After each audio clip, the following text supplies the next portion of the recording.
Iran's defense budget is roughly $20 billion annually. Saudi Arabia spends nearly 4 times that amount. Israel's military technology is a generation ahead. The United States maintains the most powerful force projection capabilities in human history. And yet, according to a growing number of strategic analysts, including Professor Jiang Xueqin, Iran has achieved what can only be described as a stunning victory over both Israel and the United States. This presents a paradox that contradicts everything conventional wisdom tells us about power. Consider the evidence. Iranian-backed forces now operate across 6 countries, from Hezbollah in Lebanon to the Houthis in Yemen, from militia networks in Iraq to Assad's forces in Syria. Tehran has signed a 25-year strategic partnership with China and deepened military cooperation with Russia to levels unseen since the Cold War. Its nuclear program continues advancing despite sabotage operations that destroyed centrifuges and assassinated leading scientists. Meanwhile, American troop presence in the region has steadily declined, and Washington finds fewer regional partners willing to support maximum pressure campaigns against Iran. Israel, despite conducting hundreds of airstrikes and sophisticated covert operations, faces the most complex multi-front threat environment in its history. The question isn't whether this happened. The question is how. How does a sanctioned, diplomatically isolated nation with inferior conventional military capabilities expand its influence while its vastly more powerful adversaries see their options narrow? This isn't about tactical victories or diplomatic breakthroughs. It's about a fundamental reshaping of regional power architecture that most observers missed entirely while watching the headlines. To understand how Iran achieved this strategic reversal, we need to look beyond missile strikes and nuclear negotiations. The real story involves a decades-long campaign fought across dimensions most analysts overlook, and it's still unfolding. But before we can analyze how this happened, we need to establish exactly what has changed and why conventional metrics of power failed to predict it. Map Iran's current regional position, and the picture becomes clear. In Lebanon, Hezbollah has evolved from a guerrilla force into a quasi-state actor, possessing an estimated arsenal of over 150,000 rockets and missiles, including precision-guided munitions capable of striking specific buildings in Tel Aviv. In Iraq, Iranian-backed militias have been formally integrated into the state security apparatus as the Hashd al-Shabi, giving Tehran institutionalized influence over Iraqi defense policy. In Yemen, Houthi forces control the north and have demonstrated the capability to disrupt Red Sea shipping lanes critical to global commerce. In Syria, Assad's survival, secured by Iranian military intervention, maintains the territorial corridor connecting Tehran to Beirut. And Hamas's October 7th operation, whatever its ultimate outcome, demonstrated a level of strategic planning and coordination that surprised Israeli intelligence. This expansion occurred despite stated American and Israeli policy objectives: prevent Iranian nuclear breakout, roll back regional influence, isolate Tehran diplomatically, and maintain credible deterrence. Billions of dollars, hundreds of airstrikes, sophisticated sabotage operations, targeted assassinations, and the most comprehensive sanctions regime ever imposed on a major economy. None of it reversed Iran's strategic trajectory. The diplomatic dimension tells an equally significant story. Iran signed a 25-year comprehensive strategic partnership with China in 2021, securing economic investment and diplomatic protection. Russia has deepened military cooperation with Tehran, providing advanced technology and purchasing Iranian drones now being used in Ukraine. Most strikingly, Saudi Arabia, Iran's principal regional rival, normalized relations in a Beijing-mediated agreement, fundamentally altering the Gulf's security architecture. Meanwhile, American force posture has contracted. Troop withdrawals from Iraq and Afghanistan reduced regional presence. Gulf partners increasingly hedge their strategic bets rather than align exclusively with Washington. The Abraham Accords produced diplomatic recognition between Israel and several Arab states, but failed to isolate Iran as intended. This isn't about recent events. This trajectory has been visible since at least 2015. These developments didn't happen by accident or luck. They're the result of a strategic approach that weaponizes weakness and turns constraints into advantages. But most Western analysts missed it because they were measuring the wrong things. To understand why traditional approaches failed, we need to examine how Iran and its adversaries arrived at this moment, and how historical decisions created the conditions for today's strategic reversal. The formative experience was the Iran-Iraq War, From 1980 to 1988, the newly established Islamic Republic faced Saddam Hussein's invasion with a military gutted by revolutionary purges. Western powers armed Iraq. The Soviet Union provided limited support. International institutions proved unable or unwilling to stop chemical weapons attacks on Iranian cities. Iran's conventional military inferiority became painfully clear, as did a harsh strategic lesson. The Islamic Republic could expect no protection from the international system and would need to develop asymmetric approaches to survive. This experience birthed two foundational concepts: proxy warfare and strategic depth through regional allies. If Iran couldn't match adversaries conventionally, it would build networks of non-state actors who could impose costs, create deterrence, and extend Iranian influence beyond its borders. Hezbollah's formation in Lebanon during the 1980s became the template.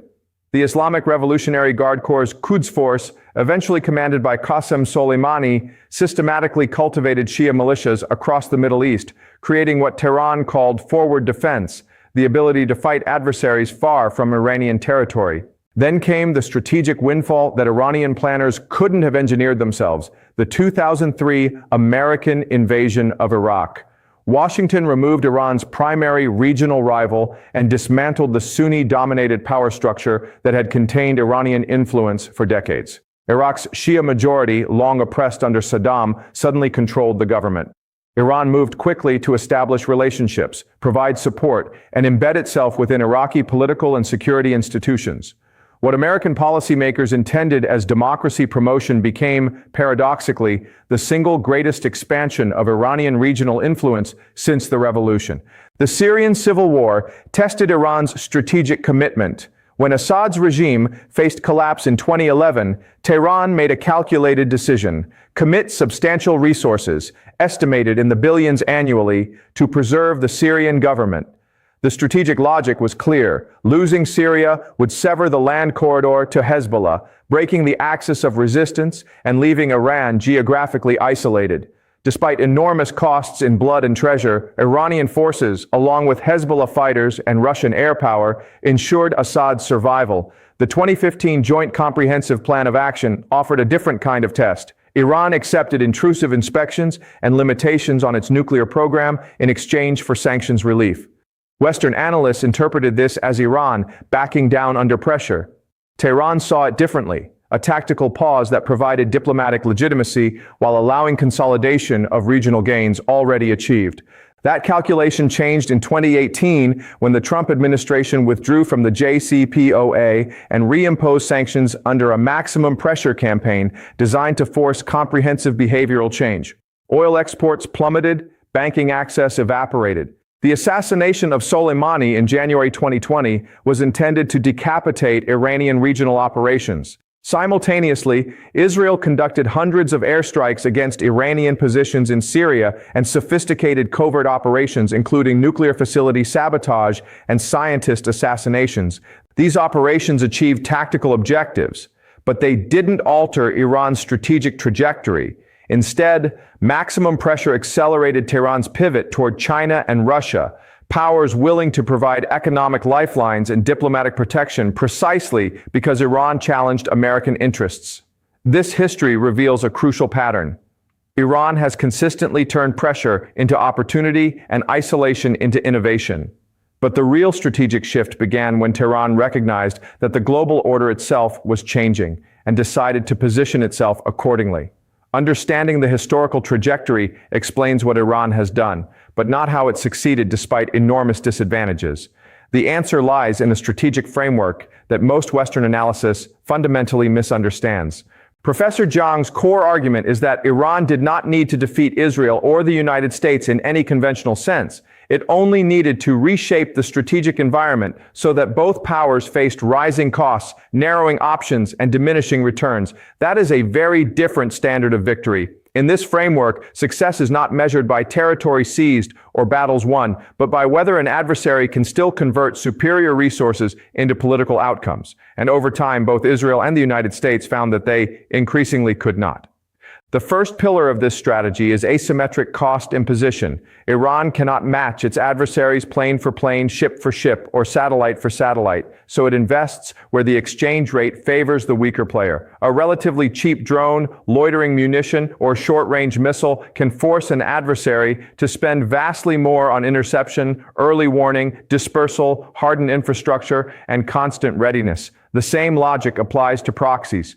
Supporting Hezbollah, Iraqi militias, or the Houthis is expensive for Iran, but still far cheaper than the full-spectrum defensive posture those networks force on Israel, Gulf monarchies, and the United States. In other words, Iran does not need parity. It needs affordability and persistence.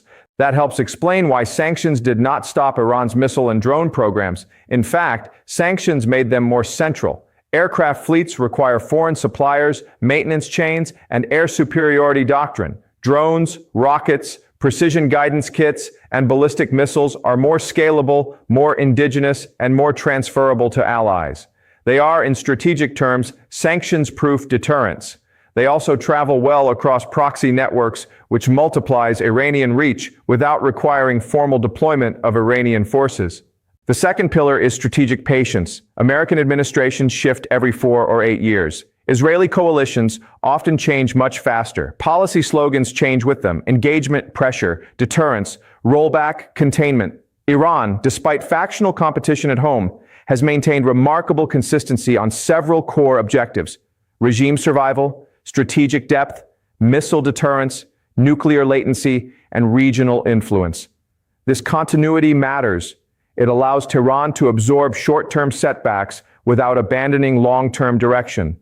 It also means its adversaries are frequently reacting to the latest crisis, while Iran is playing a longer campaign measured in decades. That long horizon creates a subtle advantage. Every time Washington changes course, from the Iraq invasion to the JCPOA, from maximum pressure to attempted de-escalation, Iran learns, adapts, and recalibrates. Every Israeli tactical success, from airstrikes in Syria to covert sabotage, forces Iran to improve concealment, redundancy, and dispersal. Tactical losses become drivers of strategic adaptation. What looks like pressure from one angle looks like forced innovation from another.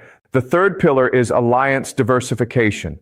Tehran concluded long ago that American sanctions were not a temporary bargaining tool, but a structural feature of its environment. So instead of waiting for reintegration into a Western-led system, it built alternatives. China became indispensable as an energy buyer, a source of investment, a technology partner, and a diplomatic shield against total isolation. Russia became a military partner in Syria, a purchaser of Iranian drones, a source of technical cooperation, and a fellow practitioner of sanctions evasion. Neither Beijing nor Moscow supports Iran out of sentiment. They support it because Iran is strategically useful. It ties down American attention, complicates Western planning, and reinforces a broader shift toward a more fragmented international order.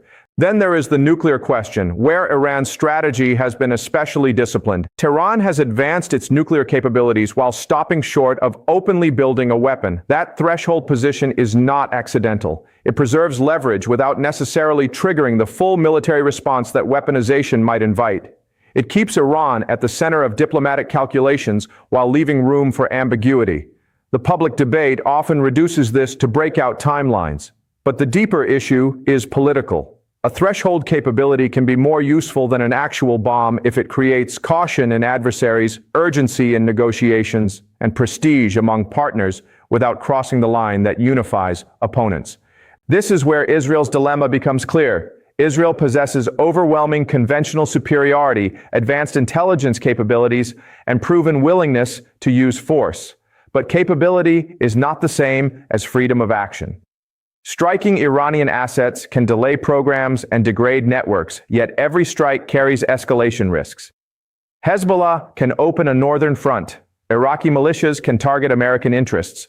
The Houthis can disrupt maritime traffic. Iran itself can retaliate directly or indirectly. Israel can hit Iran, but it cannot occupy Iran, restructure Iran, or guarantee that military action will produce lasting strategic compliance. That is the trap. Tactical reach without decisive political closure. The United States faces a parallel problem at a larger scale. The Middle East is no longer the uncontested center of American grand strategy. Washington is balancing Ukraine, competition with China, Indo-Pacific force posture, domestic political fatigue after 2 decades of war, and allies who often want protection without escalation. In that context, Iran benefits from strategic bandwidth constraints. American leaders may still view Iran as a serious challenge, but not serious enough to justify another major regional war. Tehran understands this. It calculates inside that reluctance. Iran also operates effectively in the information domain by presenting itself as a force of resistance against Western pressure and as a supporter of the Palestinian cause. It has gained rhetorical traction across parts of the global South.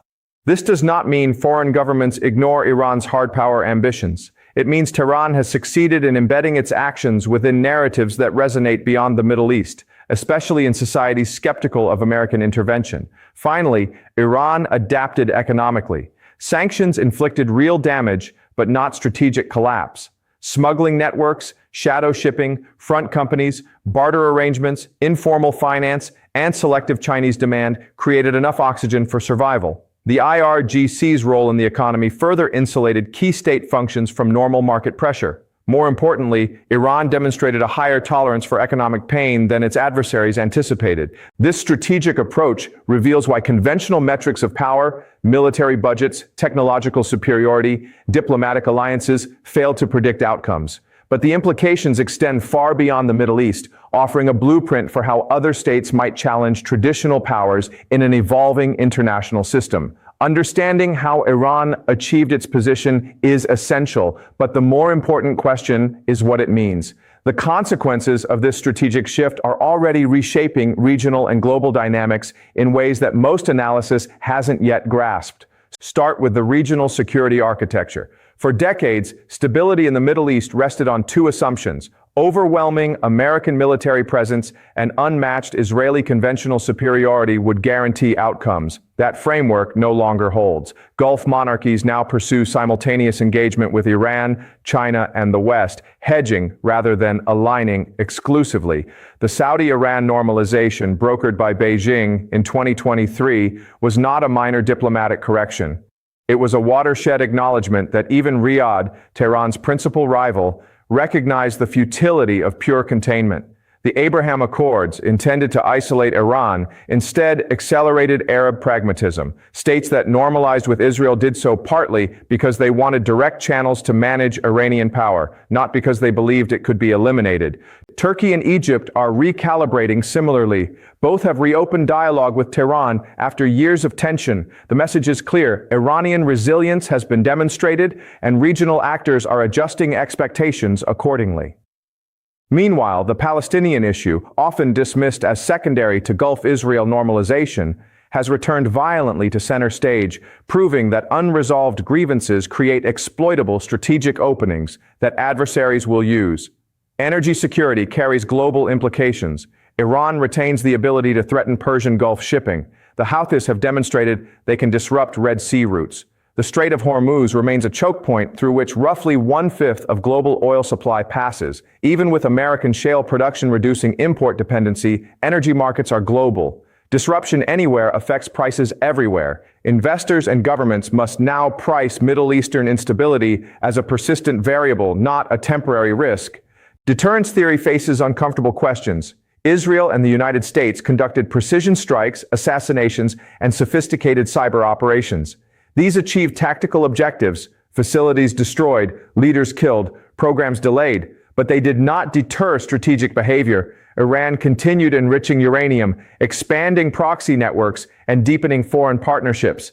This suggests that effective deterrence requires either escalation paths that adversaries find tolerable or sustained campaigns that democracies struggle politically to maintain. Episodic pressure, no matter how sophisticated, may simply become a cost Iran accepts, rather than a constraint that changes decisions. Sanctions reveal similar limitations.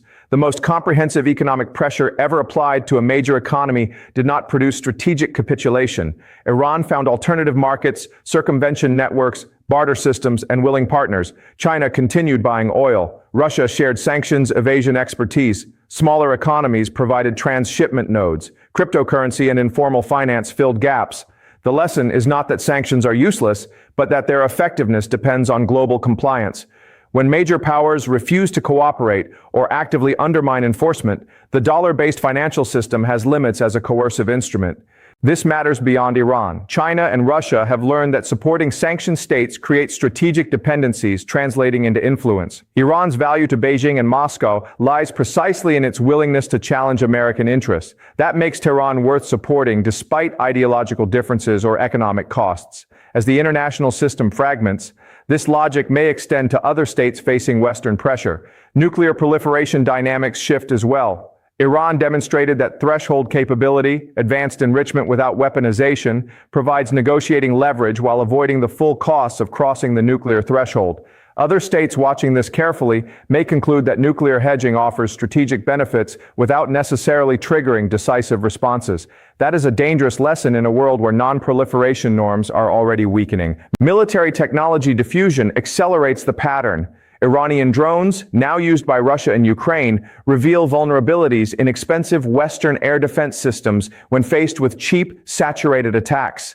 Precision-guided munitions spread through proxy networks. Missile technology transfers quietly. The economic advantage shifts toward mass, affordability, and surprise rather than technological sophistication alone.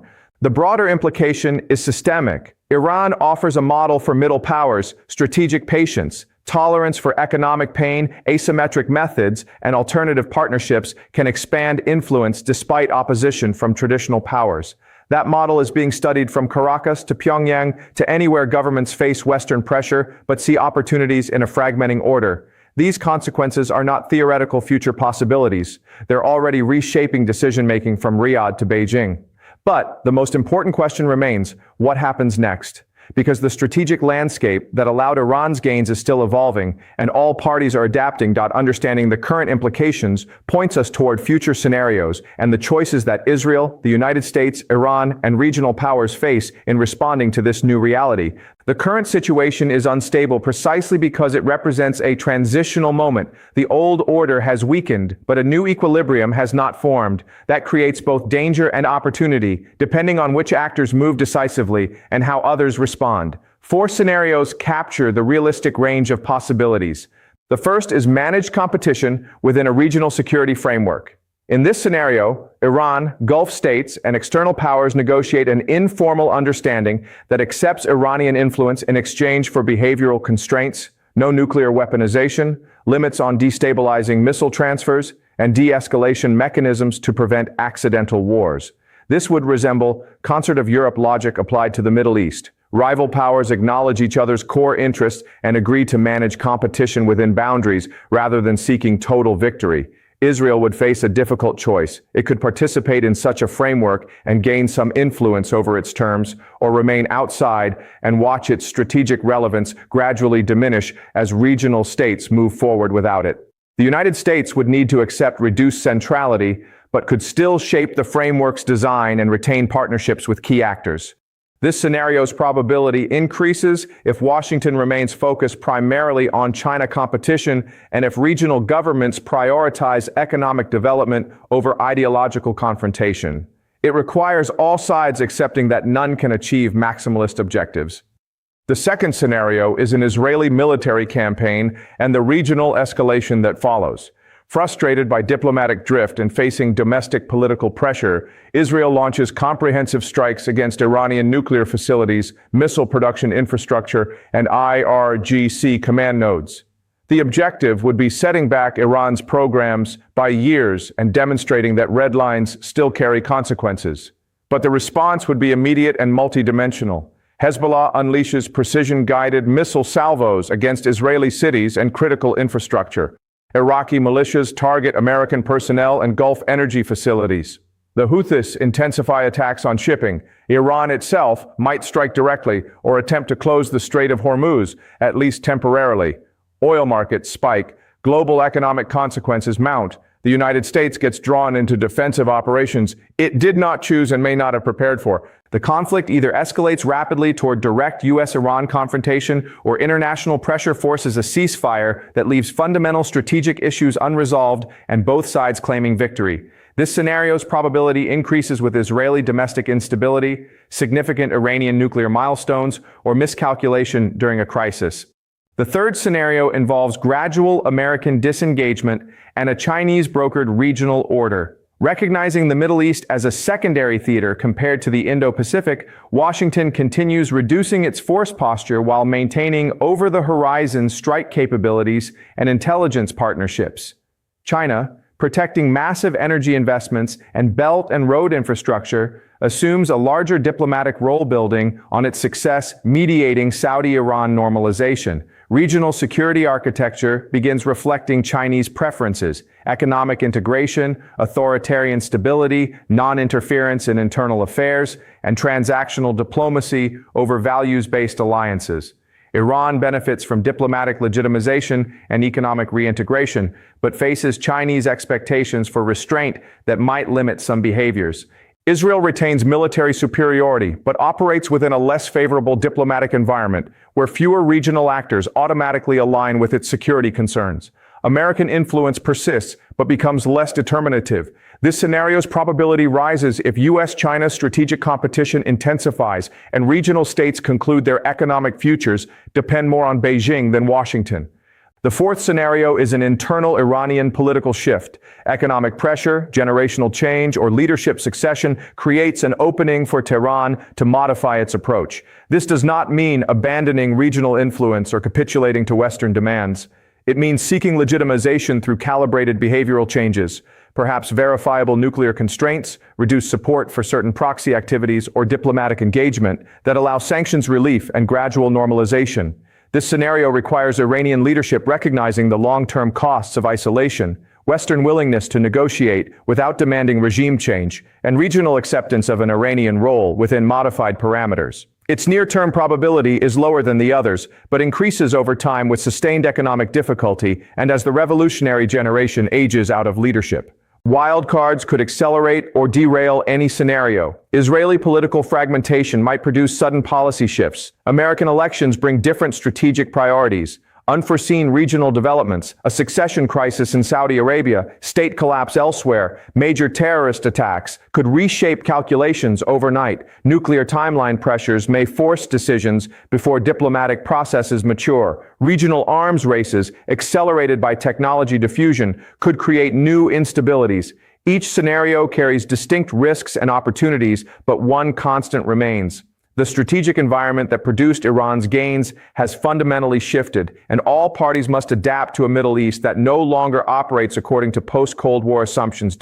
So, where does this leave us? Beyond scenarios and strategic calculations, what does this case study teach us about power, competition, and order in the 21st century? Return to the opening question. How did Iran achieve what analysts call a stunning victory over technologically superior adversaries? The answer reveals uncomfortable truths about modern power competition. Iran succeeded not by becoming stronger in conventional terms, but by reshaping the strategic environment itself. It maintained consistent long-term objectives while adversaries cycled through policies every few years. It positioned itself to benefit from geopolitical fragmentation that others viewed as temporary disruption. It turned constraints into advantages and isolation into innovation. Professor Jiang's analysis highlights that what appears as Iranian victory is equally a story of strategic miscalculation by opponents who assumed military superiority, economic pressure, and diplomatic isolation would inevitably produce favorable outcomes. The real lesson transcends the Middle East. In an increasingly multipolar world, traditional power metrics, military budgets, technological edge, alliance structures become less deterministic. Strategic patience, tolerance for costs, exploitation of adversary constraints, and alignment with structural trends can enable seemingly weaker actors to achieve objectives conventional analysis would predict as impossible. This does not mean Iran has won in any final sense. The situation remains fluid, contested, potentially volatile. Gains achieved create new vulnerabilities and dependencies. But it does mean the frameworks used to understand Middle Eastern dynamics for 3 decades no longer adequately explain outcomes. What is emerging is neither American hegemony nor Iranian dominance, but a more complex regional order where multiple powers possess sufficient capabilities to prevent others from achieving decisive advantages. For Israel, this means managing threats that cannot be eliminated. For the United States, it means accepting that regional dynamics increasingly follow their own logic regardless of Washington's preferences. For Iran, it means navigating between opportunity and overreach.